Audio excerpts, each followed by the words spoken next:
boa tarde. Hoje é quarta? Terça-feira, dia 22. Terça-feira, dia 22. E no Sem Censura de hoje nós vamos falar sobre música, sobre literatura, sobre feminicídio.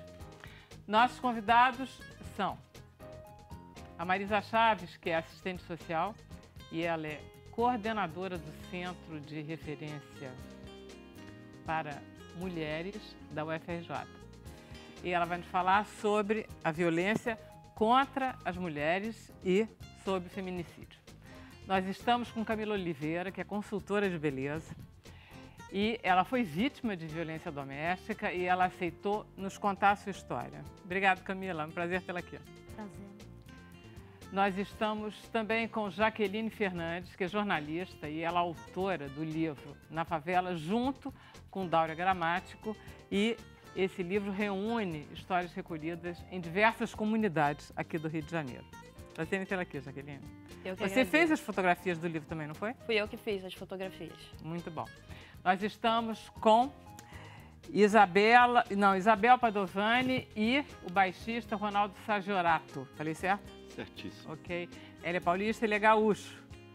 E eles vêm nos falar sobre o show Aquelas Coisas Todas, que é o título do CD também. Eles vão falar um pouquinho, vão nos contar essa carreira, esse duo um pouco inusitado de um baixo com uma linda voz. Muito bom. Prazer em tê-los aqui. Prazer é todo nosso.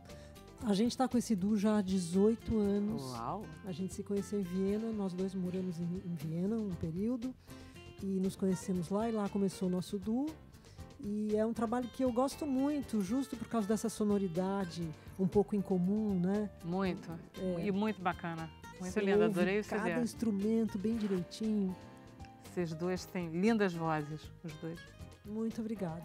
Estamos com o Bruno Barros, que vai explicar tudo para vocês como é que esse programa funciona. Bruno, como é que funciona? Vou, Vera Barroso. Boa tarde aos nossos convidados. Um boa tarde especial para você que está em casa. Mais uma vez a gente junto. E você vai participar também do programa, né? Já sabe o caminho? Não? Então anota aí que eu vou te dizer. Hashtag Sem Censura no Twitter, @SCensura é o nosso Twitter. A gente está também no Instagram, @Sem Censura TV. E tem também o Facebook, que é facebook.com/Sem Censura. Mas se você que está em casa não tem rede social, mas tem o WhatsApp, anota aí o número, é 021 99903 5329. Eu vou falar devagar, que falam que eu falo muito rápido, e às vezes quem está em casa não consegue anotar. Então vamos lá, pausadamente. 021, que é o código de área do Rio de Janeiro, e o telefone 99903 5329. Agora foi, né, Vera Barroso? Foi lindo, foi lindo. Me diz uma coisa, quando o programa acaba... A gente tem mais aqueles 15 minutinhos no Facebook, 15, 10 minutos no Facebook, onde o bate-papo fica mais informal. Todas as suas mensagens vão ser lidas e respondidas pelos nossos convidados. E assim todo mundo vai participar. Esse é o programa mais interativo da televisão brasileira, Vera Barroso. Não tenho dúvidas. Então vamos começar com música. Isabel, pode ser? Eba, vamos lá. O que vai ser? Vamos tocar Vô Alfredo, do Ginga e do Aldir Blanc. Um frevo. Lindo, maravilha. Você vai ficar com esse microfone. Vou ficar com esse microfone que agora... Tá, é o que você... Vão ligar aqui para fora também, para eu me ouvir. E já está aberto, olha lá. Não se apresse, Ronaldo. A gente tem o tempo todo mundo. A gente decidiu nesse CD gravar as coisas que a gente achou que eram melhor arranjadas para esse duo. Então... E deu muito certo, está muito bem escolhido. Vai lá.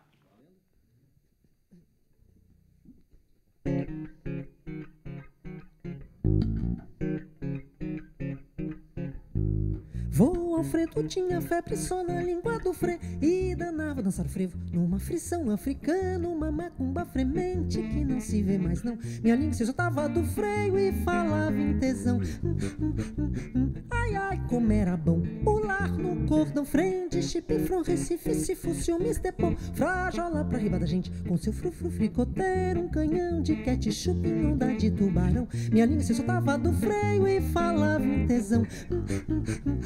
Ai, ai, frevi, baião, toa de sambão, canto pau, a corta, zabumba, freme, freme, o sertão, calarim, calarim, eu desfraldo, frevo no coração, calarim, calarim, fraternal, fratura, fronteira, irmão, vovô, Alfredo, eu vou frevo, frevendo de emoção. E a faia de papaya, de baladeiro de papaya, teio, fada. Para o dia de papaya, para feia, paiaro de teia, paiaro de rudi da papaya, teia, vai de paiaro de rudi. Vou ao freto, tinha febre só na língua do fre e danava dançar frevo numa frição africana, uma macumba fremente que não se vê mais não. Minha língua se soltava do freio e falava em tesão. Ai, ai, como era bom pular no cordão frente, chipifrão, Recife, se fosse um estepô, frajola pra riba da gente, com seu frufru fricoteiro, um canhão de ketchup em onda de tubarão. Minha língua boa na merda, esse freio, 3 vezes salve tesão. Ai, ai, frevi baiano, tua de sambano, canto pau, acorda zabumba, freme o sertão, cararim, cararim, eu desfraudo, frevo no coração, cararim, cararim, fratecnol, fratura a fronteira, irmão, vovô, fredo, eu vou, frevo, frevendo de emoção, vovô, fredo, eu vou, frevendo de emoção, vovô, fredo, eu vou, frevo, frevendo de emoção. Ai! Cara, é muito maravilhoso. Voltam pra cá, que é muito bom. Eu fiquei encantada com o som do baixo dele e dessa coisa que vocês, esse duo verdadeiro que vocês conseguem fazer. E realmente, ao vivo, fica muito melhor ainda. É lindo, é lindo. Eu adoro, Isabel. Que bom que você gostou. Vocês têm muito conhecimento musical, vocês estudaram muita música, vocês estudaram música clássica. Não, por que vocês sabem tanto? Conta um pouquinho essa história. Eu acho que Você estava lá em Viena. Não, a gente teve uma trajetória de músico que toca. A música popular no Brasil, ela ganhou escolas faz 2 décadas, né? Antes as pessoas tocavam na raça mesmo, né?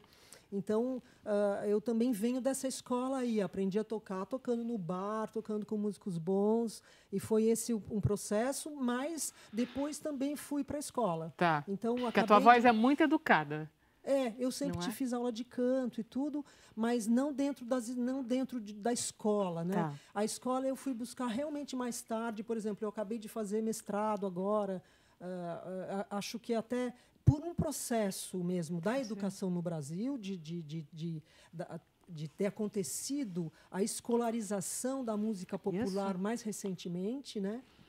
E também por um processo individual também. E você, Ronaldo, como é que foi? A formação de autodidata, né? Sim. É mesmo? De bares, de noite, de bailes da vida. Foi nos bailes da vida ou num bar em troca de pão. Eu fiquei muito encantada com o baixo. Eu não imaginava que o baixo tivesse tantos recursos. É quase um piano. Esse é um contrabaixo de 6 cordas, né? E então eu observando e como eu gosto muito de violão, eu comecei tocando violão em casa com meu pai, coisa e tal. E esse baixo ele proporciona ele te dá essa opção de trabalhar também como um violão, né? Eu percebi que vocês eram cuidadosos quando eu recebi o CD em casa, que eu peguei e aí fui abrir. É uma das coisas que eu mais... Vocês todos são assim. Existe coisa pior do que abrir um CD? Não existe. Não existe no mundo. Aquele negócio que você pega assim e enfia. Inventaram até uma máquina, né? De abrir tudo. CD, É um aquele inferno. negócio que você Aí fazia. eu pego e digo, engraçado isso aqui. Como é que é? Eu digo, quem fez isso sabe, dá valor ao ato da gente comprar um CD e querer ouvir. Foi você que inventou isso. Eu fiz questão desse plastiquinho, porque eu sabia. Eu abri os CDs. Então, e aí tem a capa, ela é toda bonita. Quem fez a capa? É uma artista plástica de São Paulo, a Celine Lambert. Ela tem um trabalho lindíssimo. Isso é uma foto, por exemplo. Mas a gráfica foi a Jo. Quem fez a coisa gráfica da capa foi a Jo dos Santos, que é uma brasileira que mora em Viena, mas essa arte da capa é da Celine, que é muito uma artista linda. plástica que eu gosto muito muitíssimo. Cuidado. O repertório que vocês escolheram é muito especial também. Você estava falando, vocês escolheram alguma coisa que pudesse cair bem nesse duo que vocês inventaram. Você conhece algum outro duo de baixo e voz? Tem alguns. Existem alguns? Tem alguns, No Brasil mesmo tem... Nós somos precursores, assim, Tá. né? Mas tem alguns, e hoje em dia ainda mais, porque o baixo é um instrumento que veio se desenvolvendo com o tempo. O baixo ele tinha 3 cordas, depois passou para 4, para 5, para 6. Hoje tem baixo de 12 cordas. Caramba! E é um instrumento que foi saindo do fundo do palco e foi indo para frente do palco. E então, hoje você vai encontrar alguns duos de baixo e voz por aí já, coisas muito bonitas. E eu acho que é também um pouco por isso, até por causa do avanço da tecnologia. Mas quando mesmo. a gente começou, era mais raro, né? Era mais raro. A Quando gente começou mesmo não inspirado por outros duos. A gente começou mesmo por acaso mesmo, por gostar de tocar junto, aprender a gostar de tocar junto. Não, o povo de casa aqui está curioso, pergunta da Lúcia Regina, nossa telespectadora. Fico querendo saber como que vocês se juntaram, como é que foi esse encontro do... Então, foi durante a nossa temporada. Eu estava morando em Viena, ela também, e ela me convidou para fazer uma participação numa produção de um CD que ela estava produzindo, um CD dela com um pianista. E eu gravei, acho que uma música ou duas, se não me engano, com vocês. Isso, uma música solo de baixo e voz e outra música acompanhando o duo. E aí surgiu essa vontade de tocar junto, de experimentar, de fazer essa experiência de baixo e voz. Como é que vai ser? Porque piano e voz ela já tá. A gente já conhece essa sonoridade. E o Sajorato é um baixista gênio. E aí rolou né? namoro depois disso? Hein, Isabel? Bem mais tarde. A gente demorou para rolar? A gente está já há 18 anos juntos agora. Começou assim com essa parceria aí da música e foi indo para a vida pessoal, né? O Sajorato é um músico fenômeno, né? Quando eu conheci, ele era um ícone, assim, o baixista. Então, para mim, foi muito prazeroso, na verdade, começar esse trabalho. Nossa, ela também era uma ícone na área dela, né? Então, claro, com essa capacidade vocal. Ela tem um trabalho maravilhoso, na época, com um pianista fantástico, já tinha todo um processo. E eu fiquei com muita vontade de experimentar essa coisa de tocar harmonia no baixo, isso. fazer acordes no baixo, contrapontos, um monte de funções que esse instrumento proporciona. Ele que faz os arranjos sempre. É junto. Vocês dois fazem tudo juntos, né? Isso aqui é a vantagem de trabalhar duo, porque realmente aí não tem escapatória. Vocês dois não tem mais ninguém, né? Não. O disco é inteiro vocês dois, mas tem umas participações especiais. Sim. Uhum. Inteiro nós dois. Sim. Tem duas músicas com convidados. Tem 2 músicas com convidados. Uma com o Marcelo Preto, fazendo percussão vocal. E outra com o Thibaut Delors. E o Thibaut Delors, tudo baixista na região dos acústico. graves, né? Tá, jogando que o Thibaut Delors é contrabaixista de orquestra, é contrabaixo acústico. E o Marcelo Preto também, que faz um solo com aquela voz grave, maravilhosa. Com percussão vocal, que é a proposta desse trabalho. Né? A ideia é a gente pensou, se tiver que ter percussão, então vamos fazer percussão com a voz. Sim. Para não ter outro instrumento mesmo, ser baixo e ser voz. E, então, até os 2 convidados, um é baixista, o outro é um cantor. É muito lindo. Todo o CD ele é muito bonito, eu acho. E é todo muito variado, né, Isabel? Ele tem tudo quanto é tipo de música. Vocês conseguiram fazer uma variação incrível no CD. Tem. Eu tenho que perguntar para vocês do show. O show é importante. Vamos lá. Quinta-feira tem um projeto no BNDES que chama Quintas no BNDES, às 19 horas, com entrada franca. E dessa vez estamos nós, o nosso duo, vamos mostrar o repertório do CD. A gente pensou para esse show exatamente... Porque sempre nos shows, como a gente toca há muito tempo junto, sempre tem o CD e depois no show a gente faz um tanto de outras coisas novas e tal. Dessa vez a gente quis fazer o que está no CD. Então, quem for ao show vai ver, vai ouvir exatamente o que está lá no CD. E a gente está com muito gosto de fazer esse projeto. Já estamos no final da turnê, em verdade. E é um prazer estar aqui no Rio de Janeiro agora. É um prazer ter vocês aqui. Então, dia 24 de janeiro, 7 horas da noite, no Espaço Cultural BNDES, com entrada franca. Esse é que é o problema, porque aí acabam as senhas rapidinho. Tomara. Vamos fazer um intervalo rapidinho e a gente volta. Já.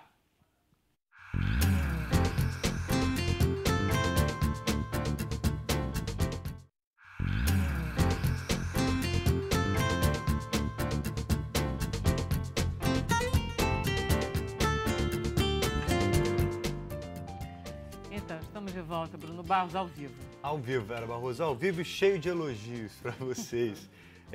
Mas primeiramente tem um alô para Tijuca aqui no Rio de Janeiro que está assistindo o programa. Valeu, Tijuca. Você não disse seu nome, mas pediu um alô para o bairro, um bairro que todo mundo gosta, tem um carinho especial, que é quase um bairro à parte, né, do Rio de Janeiro, quase uma cidade, a Tijuca, como os cariocas costumam falar. Tem gente lá na Bahia também, o Ícaro, de 11 anos, assiste o Sem Censura. Desde sempre, ele disse que vê o programa com o pai dele, que o pai dele é fã e que ele acabou virando fã do programa também. Valeu, Ícaro. Boa escolha. Tem gente lá do Recife mandando um abraço em Vera Barroso, disse que Recife está muito nublado, bem melhor do que aqui no Rio de Janeiro, gente, né, Vera quer dizer Barroso? que vai chover no Recife, a gente aqui vai ficar tostando. Olha, aqui está muito quente, quente demais. Tem gente querendo saber da parceria de vocês, como é que é trabalho, se vocês levam um trabalho para casa, se não levam, como é que fica esse limite. Uma longa história. A gente leva trabalho para casa, leva briga pro pau. Leva as panelas pro pau. Não tem como, né, dissociar. Assim, quando você é casado com uma pessoa que você trabalha com ela, você fica 24 horas por dia e acaba levando, né? Mas a gente tenta realmente focar no trabalho, assim, quando está trabalhando, justamente para render, né? Para extrair as melhores ideias. Mas quando assim. a gente está trabalhando, em geral, eu acho que a gente esquece um pouco a loucura, a gente se dá melhor, assim, quando está em turnê, quando está indo, vai, assim, porque senão fica realmente muito difícil, né? Mas você tem que trabalhar aí, porque não é fácil mesmo. Não, e vocês trabalham com criação, então tem que ter um momento de relaxar a cabeça, para vir a inspiração, para poder criar uma música. Mas tão vocês dois têm temperamentos não muito diferentes, tem? Somos diferentes, bastante diferentes. Então aí equilibra. É uma pessoa quieta, eu sou uma pessoa mais falante, ele é mais reservado, eu sou mais extrovertida. E no final acho que isso é que faz com que a gente consiga um pouco um equilíbrio. Enfim, por enquanto está dando certo.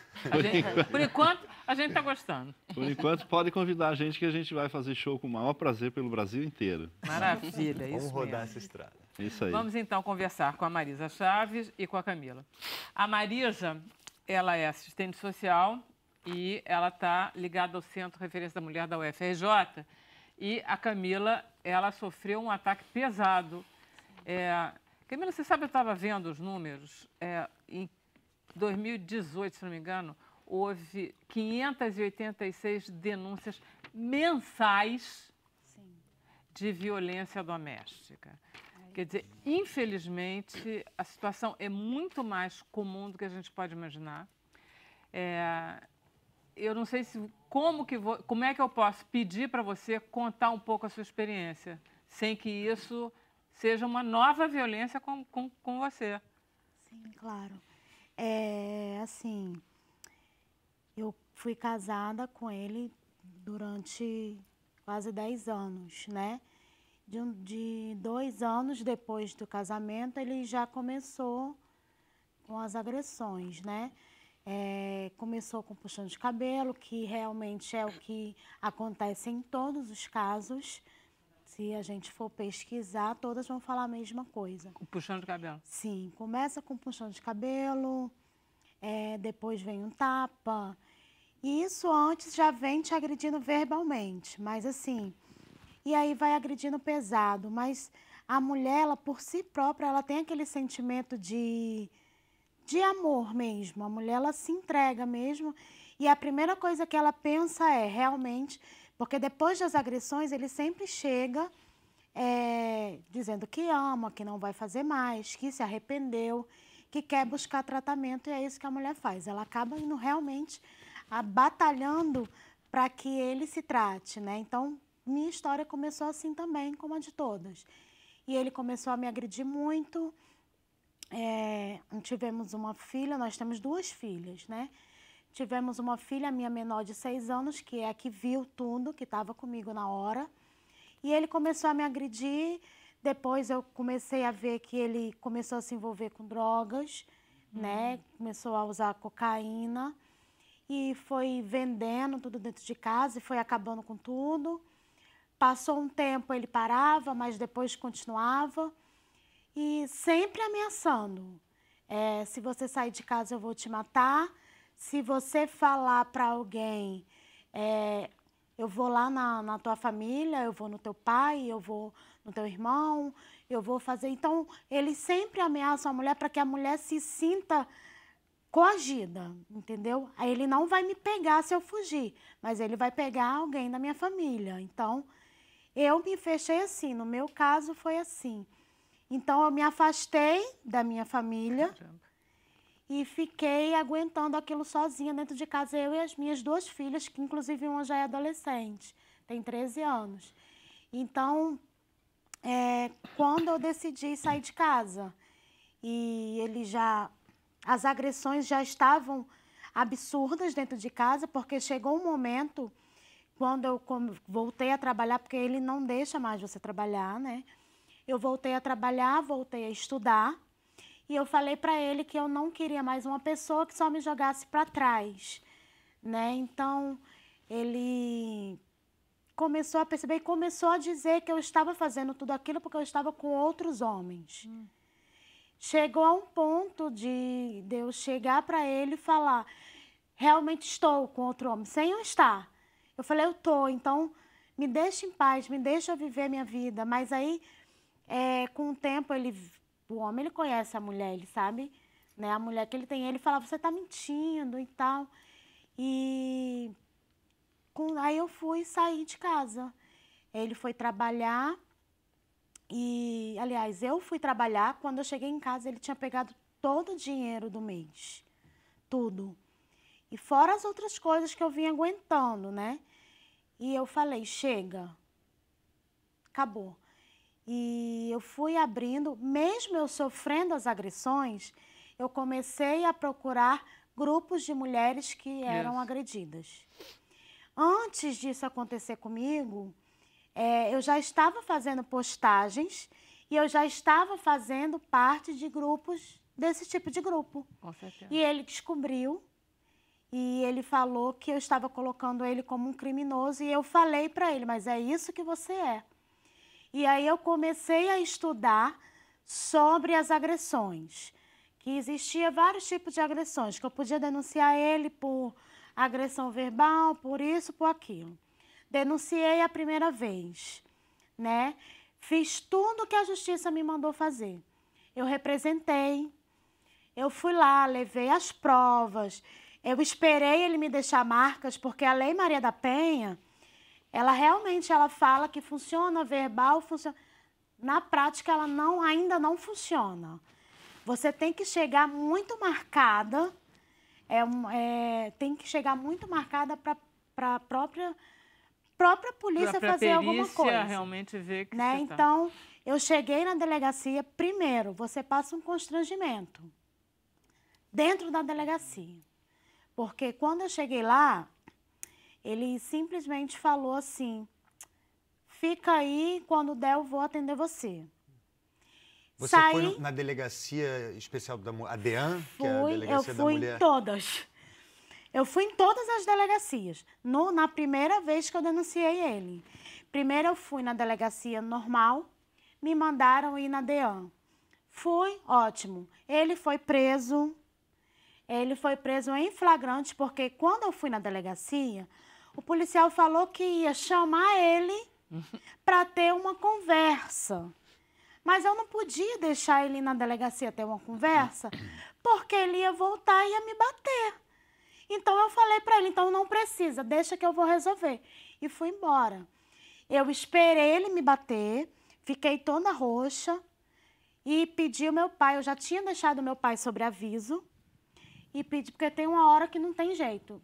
Mesmo a mulher, ela tendo vergonha de falar para a família, porque antes da mulher denunciar, ela vai passar por cima do medo e da vergonha. Há quantos anos você já estava sofrendo isso? Você já estava... Na primeira vez que eu denunciei, ele já estava sofrendo 4 anos. Então. Já não estava mais suportando. Então, denunciei. Ele foi preso. Ele pegou, se eu não me engano, 8 meses. Só que o que aconteceu? Eu fui trabalhar, eu não sou daqui, eu sou de Fortaleza. E eu falei, 8 meses, eu vou fazer um acordo com o meu patrão e ele vai me mandar embora e eu vou embora. E ele vai ficar aí, preso. É o tempo de eu fugir. 3 dias depois, eu fui trabalhar. Quando eu voltei, ele estava dentro da minha casa. Eu liguei para a polícia, minha vizinha me ajudou. eu liguei para a polícia e o policial falou que não podia tirar ele de dentro da minha casa porque a gente era casado no papel. E ele tinha todos os direitos, o que era meu é dele, assim mesmo. O que é meu é dele, o que é dele é seu. Então, eu não posso entrar dentro da sua casa e tirar ele de lá. Vá atrás do divórcio. Mas já tinha comprovado a agressão. Não, ele estava Sim, preso eu em fui tese, no foi IML, condenado. eu fiz o corpo de delito, tudo, eu fiz tudo, é tanto que ele foi condenado. Isso. Um desembargador assinou, não sei, até eu fui atrás depois e tinha lá que foi um desembargador que assinou. E ainda tinha a questão dos filhos, né? Mas assim, a questão dos filhos, eu ia entrar na justiça para a questão da guarda, né? Aí passou, falei, bom, não tem jeito, vamos ficar dentro da casa, você fica pro teu canto, você fica no meu, eu fico no seu, eu não tenho para onde ir. Realmente eu não tinha, na época eu estava, já tinha planejado tudo para ir embora, mas não deu certo, por causa que ele reapareceu. Então, passou mais 2 anos, só que as agressões pioraram. Já era puxando faca e teve um dia que eu cheguei para ele, eu falei para ele, você não vai me bater mais. Eu tive que usar minha força, eu falei, você não vai me bater mais. Quando ele vinha me bater, eu já vinha, eu sempre estava com um soquete de alho ou até mesmo uma faca para me prevenir. Prato, e ele viu isso. Então, ele falou que eu estava tomando essa atitude porque tinham outras pessoas me ensinando isso, porque ele sabia que eu não era mulher disso. Nunca fui, sempre fui muito calma, tanto que eu apanhava calada para não levar problema para ninguém, né? Então, passou 2 anos depois, eu comecei a entrar nos grupos para aprender sobre os meus direitos. Já que da primeira vez eu não tinha conseguido, da segunda eu ia fazer uma coisa mais pensada. E foi isso que eu fiz. E eu comecei a conversar com outras pessoas, né? Só que assim, me ofereceram um lugar para ficar, onde as mulheres ficam, mas assim, quem ia ficar presa era eu. Era você. Né? Então, eu não quis, aí um dia ele chegou na minha casa, depois de ter me batido muito, eu voltei a trabalhar, como eu já falei, eu faltei o trabalho para ir nas delegacias.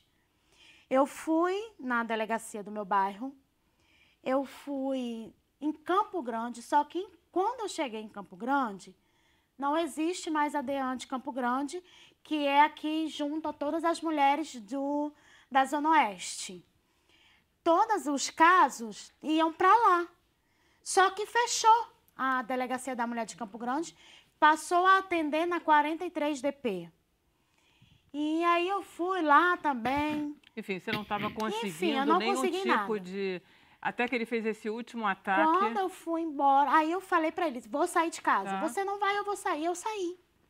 E aí ele encontrou a minha casa e ligaram para o meu trabalho, dizendo que ele estava na porta da escola pegando as minhas filhas. Ai, ai. Eu saí, larguei tudo, eu larguei o trabalho, eu larguei tudo, porque um dia antes eu tinha conversado com o meu chefe. E aí eu fui na delegacia, antes de encontrar com ele. E o policial falou para mim que eu podia ir sozinha, que não podia ir com a viatura, porque ele não representava uma ameaça para mim. Quando eu cheguei no local, ele me chamou para entrar dentro de casa, eu falei que eu não ia entrar. Ele abraçou a minha filha, falou para minha filha, o papai te ama. E quando eu fui atender o telefone, ele me deu 8 facadas. Eu quase morri, cortou a minha veia jugular. Se não fosse os vizinhos, eu teria morrido sim. Cortou a minha veia jugular, cortou aqui minha cabeça. Eu tive uma parada cardíaca de quase 4 minutos.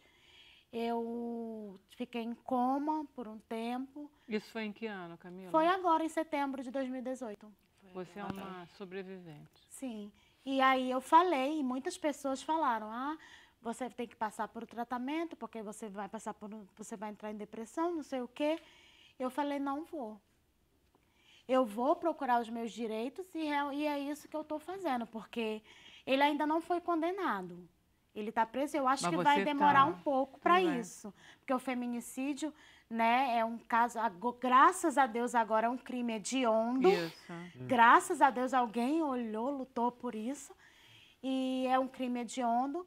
Mas, assim, eu já levei tudo que eu tinha que levar na justiça, as imagens, foto, coisas de Marisa, psicólogo, O tudo. caso da Camila é um caso muito impressionante, porque foi um caso muito longo, né? Em que chegou a quase morte. Ela não morreu Sim. por sorte, essa menina, né? Ela narra, né, todo um ciclo silencioso Exatamente, e vicioso da Isso. violência, onde começa com insultos, ofensas morais, verbais, e vai se agravando. E a gente percebe que, infelizmente, ela se deparou com um péssimo atendimento policial. Isso. Mas não podemos afirmar que isso seja a regra. Nós temos tido um avanço considerável no Brasil, desde que o nosso país passou a ser signatário de tratados internacionais de defesa dos direitos humanos das mulheres.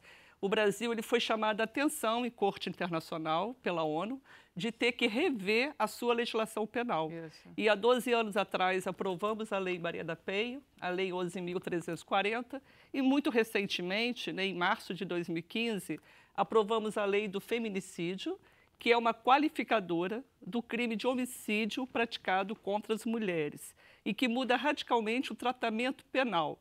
O que é, na verdade, esse crime?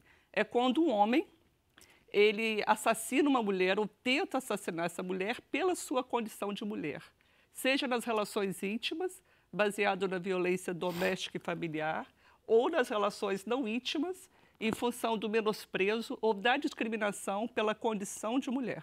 Por exemplo, uma mulher está na rua, é vítima de um estupro seguido de morte. Isso. Ou uma mulher rejeitou a saída de alguém, não concordou em ficar na balada com aquele rapaz, ele não admite ser desrespeitado, frustrado, acha que é dono, proprietário, e ele viola e ele acaba tentando contra a vida dessa mulher. Então, o feminicídio no Brasil é uma lei até bem avançada, uma das melhores a nível internacional, e nós temos tanto feminicídio doméstico como não doméstico. Marisa, pelo que ela contou, foi muito complicado. O atendimento foi muito... Foi ruim. Foi muito Porque precário. ela teria direito à medida protetiva, né? O policial, no caso, ela contou que já tinha procurado a delegacia. Se ele chegou a ser preso e se ele foi liberado no habeas corpus, conseguiu habeas corpus por ser primário, isso não retira a possibilidade prevista em lei de ter medidas protetivas que asseguram a segurança pessoal dela. Então, existe hoje várias possibilidades de afastamento do agressor do lar conjugal, de não aproximação da vítima, de não comunicação. Inclusive, recentemente foi alterada a Lei Maria da Penha e agora prevê como crime o descumprimento de uma medida protetiva. Eu estava dizendo para ela no começo que a gente está registrando 586 queixas mensais de violência doméstica, o que é um crescimento. Mas a gente supõe também que o crescimento não seja dos casos, mas sim das denúncias. Sim, da percepção. Ou seja, os também casos da violência. mais ou menos não aumentaram. O que está aumentando é a transparência, o que está aumentando é a coragem das mulheres de irem lá e tentarem se defender. Vera, é fundamental que todos os estados que integram o nosso país pensem nas estatísticas de uma forma assim que venha prevenir o surgimento de violências. No estado do Rio de Janeiro, nós temos o Dossiê Mulher, que é elaborado pelo Instituto de Segurança Pública. Já está na 13ª edição. Mas tem vários estados que não tabulam esses dados. Eu defendo que nós tenhamos um banco de dados nacional e que este registro de ocorrência seja igual para todos os estados, para que possamos mapear o tamanho dessa violência e que haja investimento público, orçamento, para que tenhamos serviços especializados de atendimento à mulher. Não só a delegacia, mas centros de atendimento à mulher. A gente fala muito aqui, se fala muito hoje em dia sobre os vícios do celular, sobre os problemas com o celular, mas, na verdade, o que tem salvo essas mulheres é a internet. Sim. Quer dizer, na verdade, o que ajudou a Camila foram os grupos de apoio. Sim. Foi E, ali que você assim, soube de alguma coisa, né? Sobre isso que ela está falando, sobre essas coisas todas que tem hoje, realmente tem. Mas seria necessário, quando a mulher for na delegacia, mesmo independente de ser da mulher ou não, ela tivesse acesso a essas informações que a gente não tem. Nós precisamos Seria investir melhor, pesado nisso, entendeu? investir mais na prevenção. Isso. Acho que temos que fazer um trabalho junto às escolas, em todas as instituições, não só tratar sequelas, as consequências, mas prevenir para que futuras gerações não banalizem, não naturalizem a dominação baseada no gênero como se fosse algo imutável. Além Nós do temos que eu entender acho que é era possível mudar isso. muito importante também a gente aprender algumas regras, tipo, um homem que bate a primeira vez, ele vai bater a segunda. E no que ele bateu a segunda, aí, meu amor, você sai de perto, porque se ele ficar só na primeira, ainda vai, porque você ainda pode dizer, E mas não assim, acontece. Nas E aí vai estatísticas, escalando. essas estatísticas que falam, os casos são o dobro, o triplo do que se passa, porque eu sei, porque eu continuo nos grupos que eu estava e aumentou muito a procura de mulheres me procurando, falando, sabe? Mulheres que o marido dorme com a faca embaixo do travesseiro. Ai, meu esposo quebrou meu nariz há um mês atrás. Mas por que você não vai? Porque a lei, ela pode até ter sido falha comigo em algum momento, mas eu agora estou apostando na lei do feminicídio para que ele se mantenha lá dentro. E é isso que eu falo para elas. Ah, mas você foi lá e não fizeram. Gente, isso são casos e casos, né? Tem que denunciar, é isso que eu falo para elas. Se ele tem que ver que você teve coragem e mostrou para ele que você conhece os seus direitos. Por isso que é bom a gente ter essas informações. Vera, eu acho que está faltando muita informação. Eu acho e eu defendo que nós tenhamos, assim, toda a mídia se reúna para que consigamos levar a informação a todas as mulheres, porque é impossível, né? Estamos no século XXI, 13 mulheres por dia sendo vítimas de feminicídio. No estado do Rio de Janeiro, em média, 5 mulheres por dia. E nós sabemos que essa é o último degrau. E este crime é planejado. Não é um crime passional, como alguns juristas ainda defendem, para defender este homem de uma pena. Em que sentido ele é planejado e não é passional? Porque, evidentemente, que não é um ser no seu estado de sobriedade absoluta. Olha, que fez isso com ela. Mas se baseia na cultura do machismo, né? Nós temos uma cultura bastante machista. Não, tudo bem, a gente pode imaginar que a culpa seja dela, nesse sentido de que o machismo diz isso sobre a mulher. O machismo informa pra gente que a mulher é que tem culpa, né? O machista diz para você, a culpa é sua, foi você que me provocou a fazer isso. Você se arrumou, eu fiquei com ciúmes. É que a culpa é sempre da vítima. A culpa é sempre da mulher. Você voltou a estudar por quê? Porque é o sentimento de propriedade, né? O homem ainda se acha muito dono do corpo e da vontade da mulher. Então, na medida que este território, o território feminino, que deveria ser tido como independente, livre, nós temos a liberdade para dizer sim ou não, isso é tido como frustração. Tem homens que praticam crimes e ainda se julgam inocentes. Eles falam que ela é responsável por ele ter praticado. Ele falou isso na TV. Isso é muito comum, eu atendo há 30 anos, né? Eu já criei alguns serviços e hoje coordeno o Centro de Referência para Mulheres da Universidade Federal do Rio de Janeiro e sou ativista do Movimento de Mulheres São Gonçalo. E a gente pode dizer, por prática, que as mulheres têm muito medo, mas carregam muita vergonha. Por quê? Existe um isolamento social. Normalmente, este agressor evita que essa mulher tenha amigos, não permita que a família visite, ou quando ela vai visitar a família, ele acompanha. Existe um monitoramento de todas as ações para que essa mulher esteja sob o julgo, sob a vontade, sob o controle total deste homem. Maravilha. Embora eu queria agradecer muito a presença de vocês duas, porque isso é um assunto que a gente realmente tem que falar muito abertamente, porque é muito volumoso como caso e a gente não pode deixar passar isso. Obrigado, muito obrigada, Camila. Obrigada, Marisa. Obrigada. A gente vai fazer um intervalo rapidinho e a gente volta.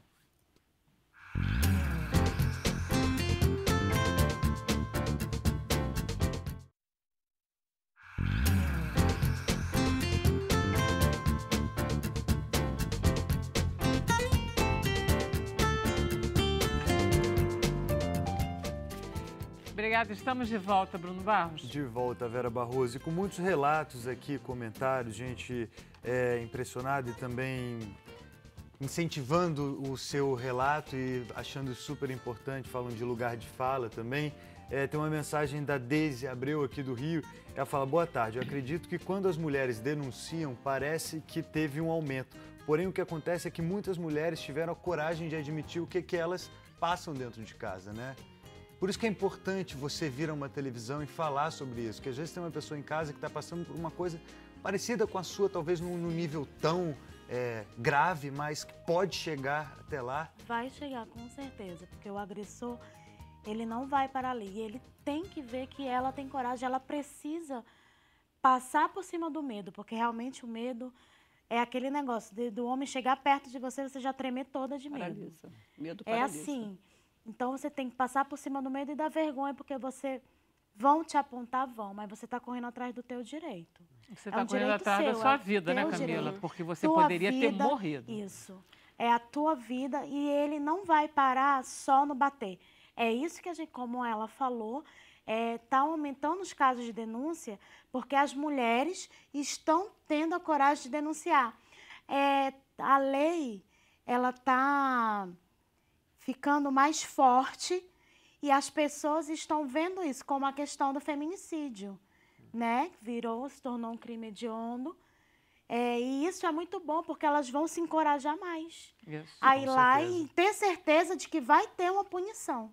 E Para tem o você. Ligue 180, né? Importante Sempre informar bom a população. dizer. 24 horas por dia, o Ligue 180 é um serviço que orienta as mulheres como agir, qual a delegacia mais próxima, quais são os direitos previstos em lei, o endereço de um centro de acolhimento, de acompanhamento à mulher, que é fundamental para que ela não esteja sozinha. Nossa, Não adianta fundamental. só ir à Abandonada. delegacia. E eu achei Ela lindo tem que ir que no quando eu centro. fui no IML fazer o corpo de delito, que agora tem a sala Lilás, Isso. Foi outra que é vez. onde essas mulheres elas são atendidas para não passar pelo constrangimento, que já passou tanto constrangimento. E eu cheguei lá no IML, fui muito bem recebida pela assistente social, pela psicóloga, que agora tem a sala Lilás, que a mulher, quando ela chegar lá, ela não vai ter aquele constrangimento de estar todo mundo te olhando, olha lá, o marido dela bateu nela. Não vai ter isso. Isso é importante. São políticas de Com humanização. certeza. Parabéns, viu? De humanização. Parabéns De atendimento. pela coragem de vir aqui. Vera Barroso, ontem eu tive um grande encontro. Estou muito feliz de poder compartilhar com vocês que estão em casa. Eu fui ao prêmio 6 Gran Rio de Teatro, que legal. aconteceu no Copacabana Palace, e encontrei uma grande dama da teledramaturgia, do teatro, que deu uma entrevista exclusiva para a gente aqui do Sem Uau. Censura, e a gente vai ver agora. Pode rodar. Oi, Vera Barroso, eu estou aqui no prêmio 6 Gran Rio de Teatro, uma noite linda, noite para celebrar o teatro, e ao lado da grande dama do teatro, Fernanda Montenegro, que esse ano completa 90 anos. Fernanda, como é que são as comemorações para os seus 90 anos? Eu acho que essa aqui é a primeira festa. Vera, um grande beijo para você, um grande abraço para você. A gente chega a uma hora, numa idade, de repente está com aquela idade, e aí seja o que Deus quiser, né? Não se pensa-se no que já viveu, no que sobreviveu.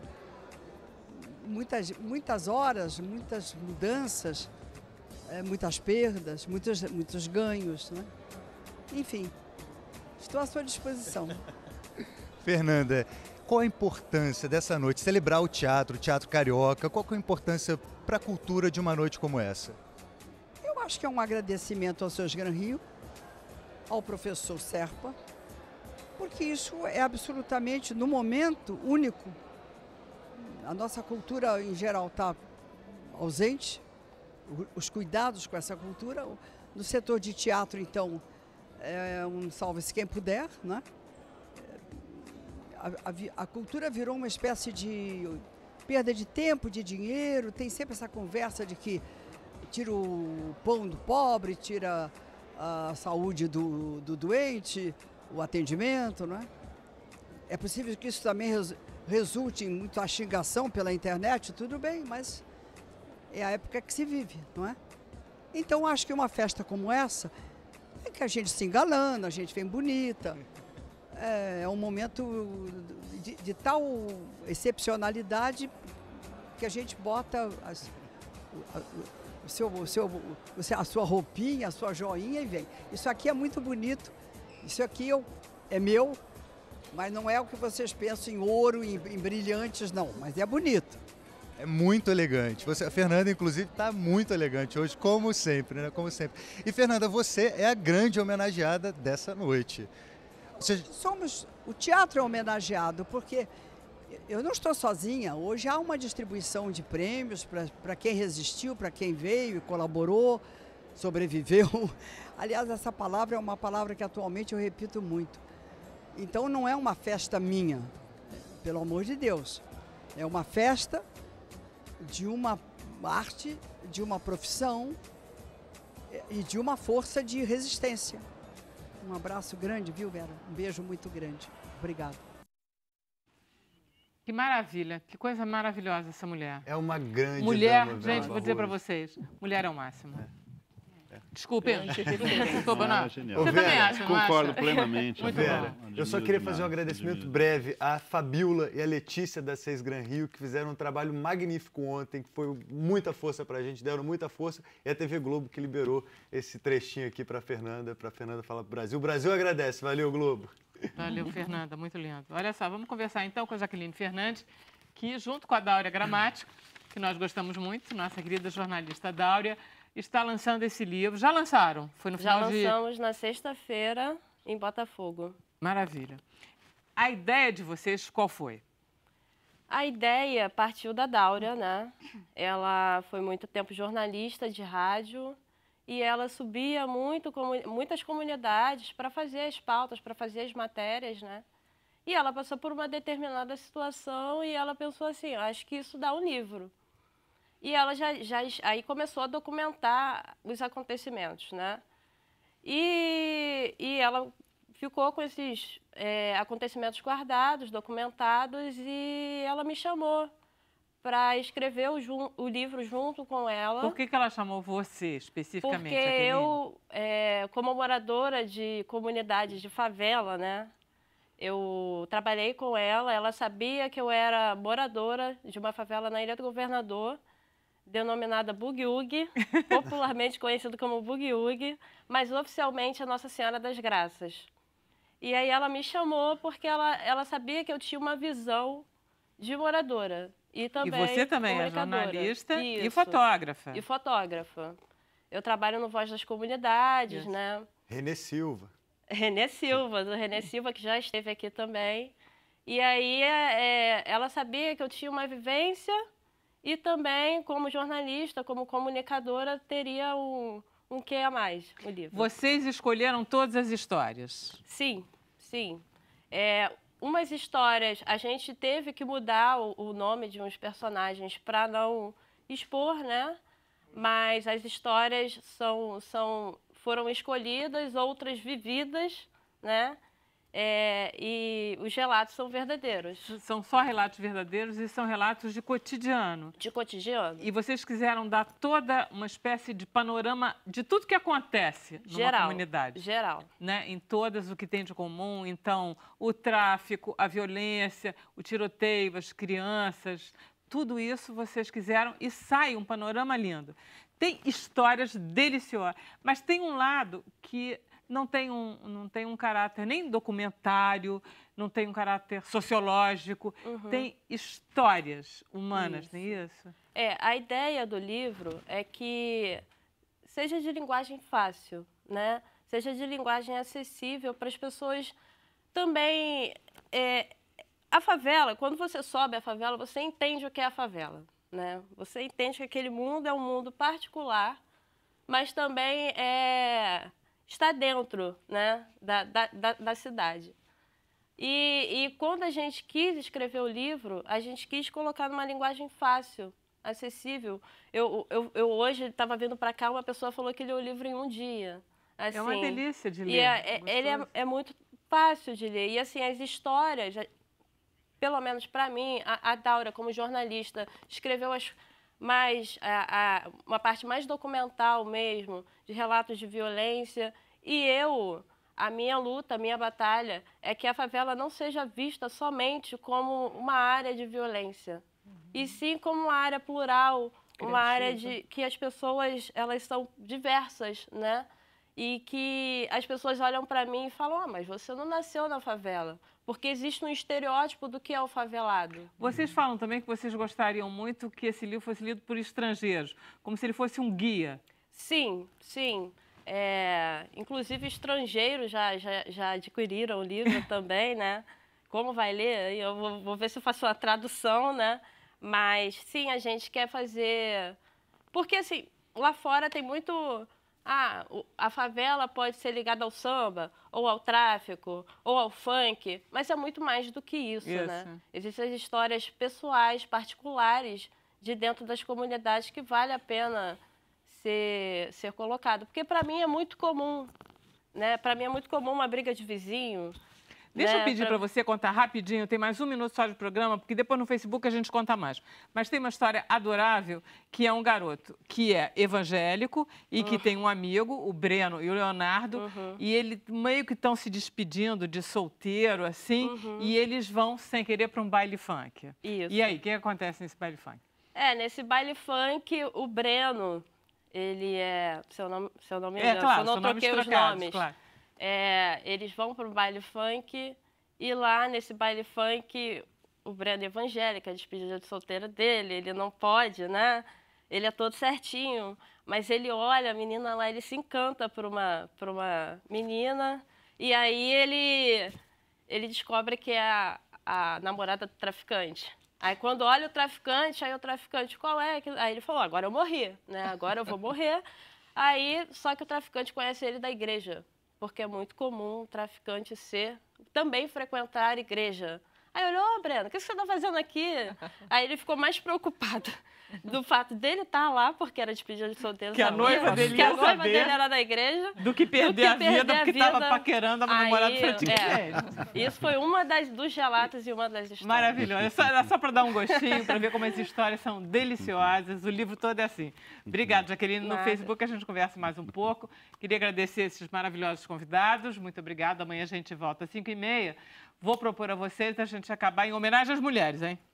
Um pouco de música. Vamos lá? O que vai ser? Doce de Coco, do Jacó do Bandolim. Era isso que eu queria ouvir. Para você, Vera. Gente, é lindo. Vocês vão ver que maravilha essa música. Obrigada, gente. Até amanhã. Vamos lá, Isabel. Obrigado também. Um prazer estar aqui. Não se apresse, Ronaldo. Vamos lá.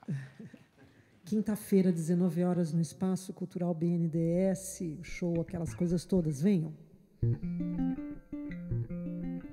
Venho implorar pra você repensar em nós dois, não demolir o que ainda restou pra depois.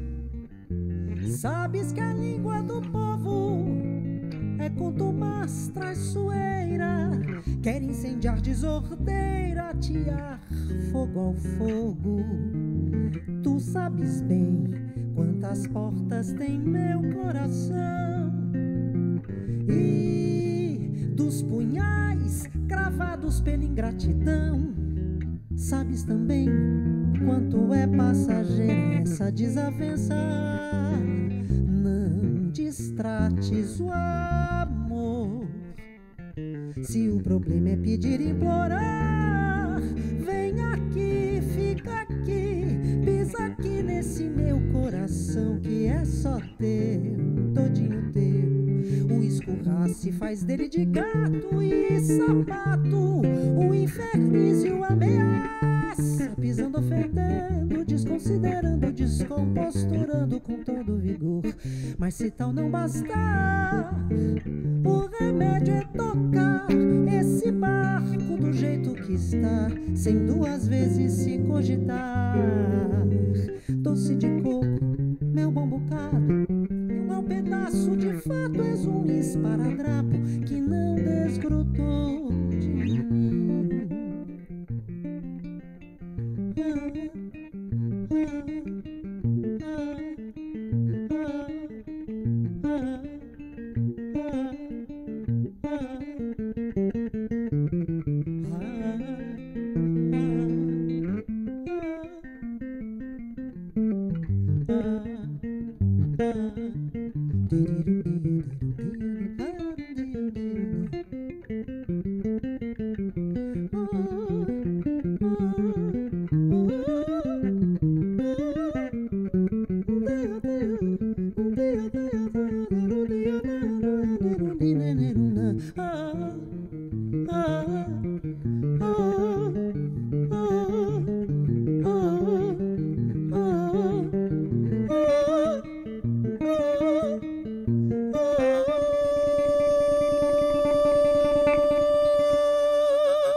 pedir e implorar.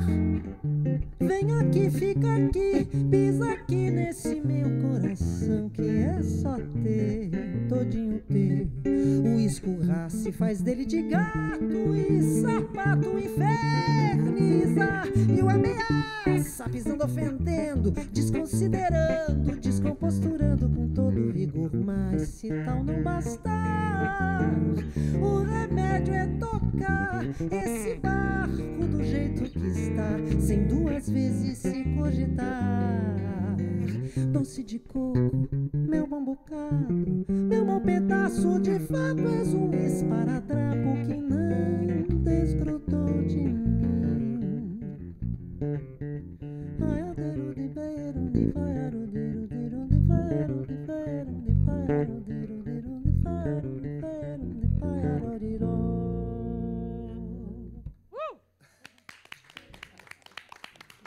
Gente, é muito lindo. Parabéns, maravilhoso. Muito maravilhoso, obrigado. maravilhoso.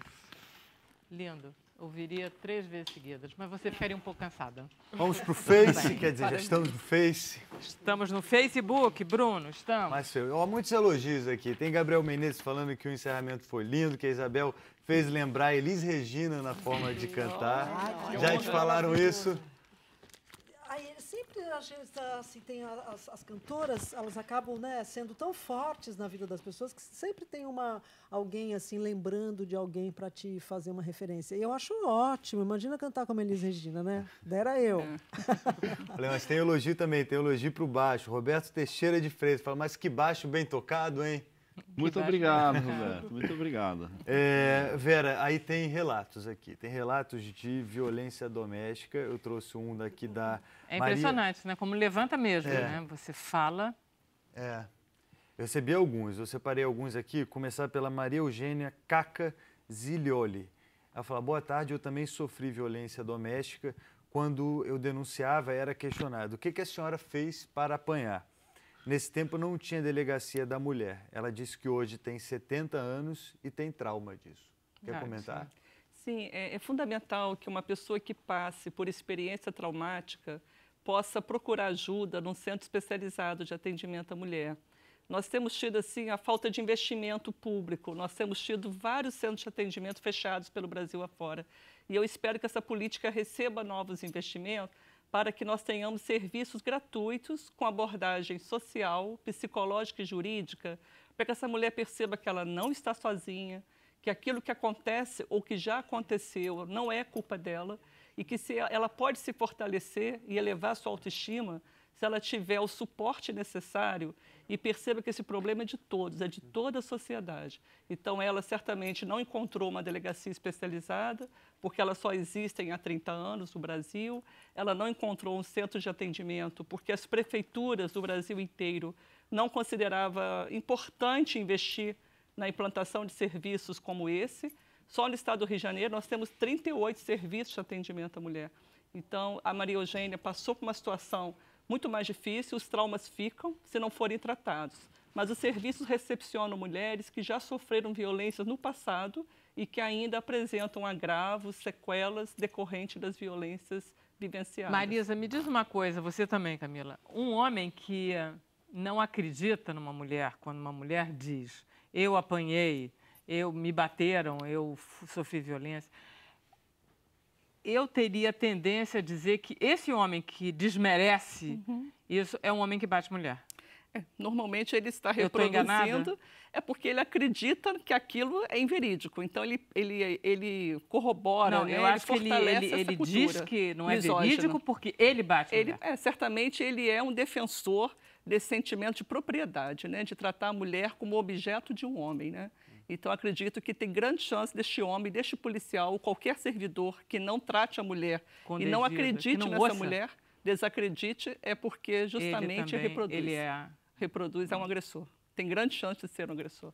A gente está falando do homem, tem mensagem aqui da Valéria Sá Carneiro, ela fala parabéns pelo seu depoimento, e ela fala que sabe muito bem como é que é isso. Ela chegou numa delegacia e diz assim, se olhada de lado, ela diz que o machismo é latente, covarde, insano, mas persistente. incentivado e alimentado pela mídia, pelo mercado de consumo, pelo capitalismo, pelos homens, em sua maioria, e infelizmente por algumas mulheres. A luta é sempre avante mulheres. É um problema de educação também? Eu acho que nós temos que investir muito no processo educacional para que meninos e meninas, desde a primeira infância, desde que estejam lá na educação infantil, aprendam que ambos tenham direitos, né? Não podemos fomentar, estimular que o menino se ache superior a uma menina, ou que haja distinção, ou que classifique rosa como de menina, azul como de menino, né? As pessoas têm que aprender a ser aquilo que desejam ser e ter a liberdade para escolher a profissão que desejar e ninguém sentir propriedade de ninguém. Para mudar isso, é muito investimento na área da cultura e na área da educação. Só assim teremos gerações futuras que não praticarão nenhuma forma de violência baseada no gênero. Tem gente querendo que você repita o título do seu livro. Na Favela. E pode virar filme, também pergunta da internet. Se virar filme, vou ficar maravilhada, né? Eu tinha pensado numa série, né? Porque são várias histórias. Mas se virar um filme, quem sabe, né? Estamos de acordo, né, Jaqueline? Estamos topando. Tem história boa demais, assim, para virar filme? Tem Faz várias. um spoiler aí. Tem várias histórias. Tem histórias de mães que é muito comum, né? Tem o meio do tiroteio, entra em trabalho de parto e aí não consegue descer para um hospital porque está acontecendo o tiroteio. Então, tem histórias assim, mas também tem histórias divertidas, né? Apesar de ter ainda aquela questão da violência, mas as relações humanas, elas são muito peculiares nas comunidades. Então, é muito comum um amigo seu de infância, você viu crescer, de repente ele faz uma opção errada, mas você tem uma história com ele quando era criança. Tem uma história bonitinha, quer ver? Quer dizer, bonitinha. É a história do roubo do celular. Que é uma história engraçada, que é um menino que tem 9 anos e que, cara, o coleguinha dele na escola pública ali na favela, quem tinha celular era o filho do traficante, óbvio, porque é um garoto de 9 anos. E ele não resiste e rouba o celular. Isso. Quer dizer, rouba não, né, gente? Porque ele não rouba exatamente. Ele se apropria um pouco, guarda a mochila e vai embora. Emprestado. E aí, o que acontece? Ele pega o celular emprestado por um dia, né? Ele não vai saber, mas aí souberam e ele pegou do filho do traficante. Aí o traficante foi lá na escola saber quem é que pegou o celular. Ele falou, agora eu morri, né? Agora porque ele entra na escola, gente. O traficante entra na escola, entra na sala e diz... professora... Com licença, e aí professora. Ele vai na casa do pai do menino e fala assim, ó, esse menino pegou o celular do meu filho e se o senhor não der jeito nele, ele não vai terminar bem, a vida dele não vai ser legal. E dizendo assim, olha, ele vai virar bandido se o senhor não olhar. Né? É porque é muito contraditório. Né? É muito contraditório. Mas assim, ó, o traficante diz, cuidado, porque senão seu filho vai virar bandido. Como faço o que eu falo, não faço o que eu faço. Exatamente. Né? Ele, assim, se sabe, né, que eles sabem que aquela vida não é a vida correta, né? E que a vida, não estou aqui para julgar, né? Mas existem histórias assim, né? E ele não fez nada com o menino, nem ia fazer, mas deixou o recado, né? Para ele. Eu não caia, né? Você sabe quem está no livro delas também? É aquele professor, é o professor Roberto, que pegou as crianças no meio de um tiroteio, levou para o corredor da escola e cantou com os meninos. E que ele teve aqui. Ele teve aqui. É uma das histórias que elas contam. É cheio de histórias muito bem contadas. Parabéns. Obrigada. Finalizamos? Finalizamos? Podemos ir? Finalizamos. Então tá bom, gente. Muito obrigada de novo. Obrigada. Foi maravilhoso. Obrigada também. Todos no BNDES. Todos no BNDES, quinta-feira, 19 horas, entrada franca. Foi um prazer estar aqui com histórias tão incríveis. Foi um programa emocionante. Maravilha. Obrigada de novo, Camila. Parabéns. Beijo aos internautas, né? Todos que estão aí participando, sem censura. Vamos aqui, tá subindo aqui os coraçõezinhos. Beijo. Maravilha. Maravilha. Gente, obrigada. Até amanhã. Parabéns.